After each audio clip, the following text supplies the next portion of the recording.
महाराज जी को पहले कोटि कोटि प्रणाम। महाराज जी, भैया मेरा नाम राज है, ब्राह्मण कुल से बिलोंग करता हूँ मैं जैसा कि मैंने आपके बारे में सुना लोगों से कि जिनको कष्ट मुक्ति हुई है, उसके बाद ही मैं आपके पास आया हूँ आज। जय हो जय हो।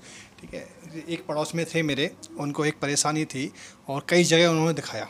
उसके बाद में ये कहा गया उनके साथ कि आप पर ऐसी बला है जिसका निवारण आपको बहुत लंबे समय में होगा और उसके लिए आपको कई चीज़ों का त्याग करना पड़ेगा। लेकिन आपके पास आने के बाद में उनको इस चीज़ से मुक्ति मिली।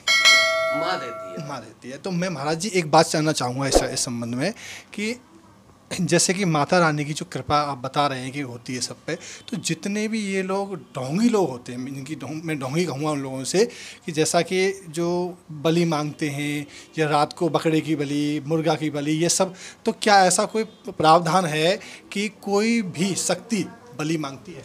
दादा, कोई की शक्ति तो मैं नहीं कह सकता, मगर मैं माँ की कह सकता हूँ। वो जगत जननी है, कारे रंग में सब कुछ समा गया है मेरी माँ काल का।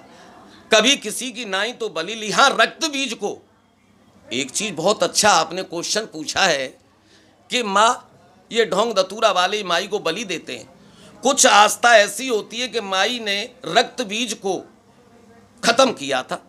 एक उसका रक्त गिरता था तो 1000 रक्त बीज पैदा हो जाते, तो उसको खत्म किया और उसका रक्त पिया। उसके बाद में हम तुम क्या समझ बैठे कि मैया रक्त से खुश हो रही है।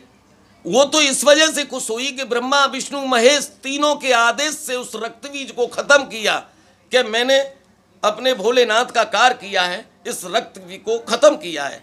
इस वजह से वो खुश हुई। तो जनता क्या समझ बैठी, अरे कि मैया हमारी रक्त बलि से खुश हुई है। अरे बाबा, माँ किसी की कभी बलि नहीं लेती है, कभी ली नहीं। किसी वेद में है तो मेरे को बताओ। मेरा गुरु स्थान है माँ कामाख्या, वहां भी आज की तारीख में हजारों बकरे की बलि देते हैं। अब मैं क्या कहूं, मैं तो अपने मन ही मन में घुटता हूं कि मेरी माँ को बदनाम कर रहे। माँ मेरी किसी की बलि लेती नहीं। मेरा गुरु स्थान जरूर है। 1984 से मैं साल में 2 बार मैया के चरणों में जाता हूं। इधर अम्बुबाची में जो कामाख्या माँ है वो गुवाहाटी में है। वो गुवाहाटी में है। कामाख्या स्टेशन गुवाहाटी से 7 किलोमीटर दूरी पे है। लीलांचल पर्वत है, वहाँ 10 विद्याएं हैं। 10 विद्याएं। पहली शताब्दी का ही वो मंदिर है। कूच विहार के राजा हुए, पहले नरकासुर पुजारी था उनका, इंदु कुलाई पुजारी थे, उनने वो पूजा की।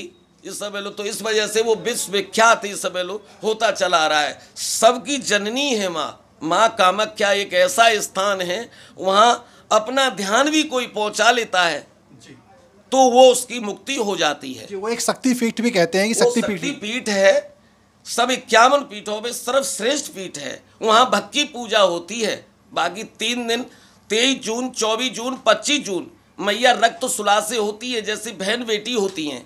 तो वो 3 दिन ब्रह्मपुत्र हिंदुस्तान की सबसे बड़ी नदी है, उस नदी का भी पानी लाल रंग का हो जाता है। एक ही माँ ऐसी है जो 3 दिन अपनी रक्त से होती है। चौथे दिन जब मंदिर खुलता है तो जो पहली बार दर्शन करेगा तो कम से कम 30 घंटा लाइन में लगना पड़ेगा, जब उसको जल को स्पर्श करके आएगा। बाकी वहाँ कोई प्रार्थना नहीं है, माई का खाली भक्ति पूजा है।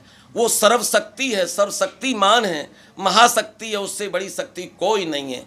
देवों के देव महादेव भी वहाँ चरणों में जो सर झुकाते हैं। महाराज जी, जैसे कि लोगों को ये जो भूत प्रेत और जो सब समस्याएं होती हैं, क्या ये वास्तविक होती हैं? आप तो लगभग कई सालों से इस लाइन में हैं और आप लगातार लोगों का कष्ट मुक्त कर रहे हैं, तो क्या ये बाकी में समस्या होती है? देखो, मेरे को ना ही तो कहीं जिंद मिला है ना भूत मिला है।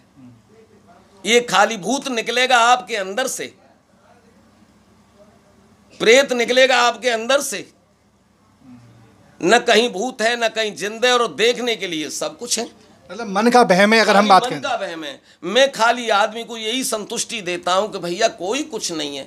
जब हमारा जिंदा आदमी कुछ नहीं कर सकता तो मरा हुआ क्या करेगा। खाली उनके अंदर से मैं खाली वहम निकालता हूं, खाली समझाता हूं। किसी भी कहते हैं कि 1-1 घंटे माई आ गई हम पे, अरे माँ कालका आ गई। अरे भैया, वो जगत जननी है। कोई भी शक्ति, देवी हो या देवता हो, 90 सेकंड का उसका टाइम है। खाली झलक आएगी, वो भी माँ नहीं आती। 64 जोगनी है, 56 कलुआ हैं।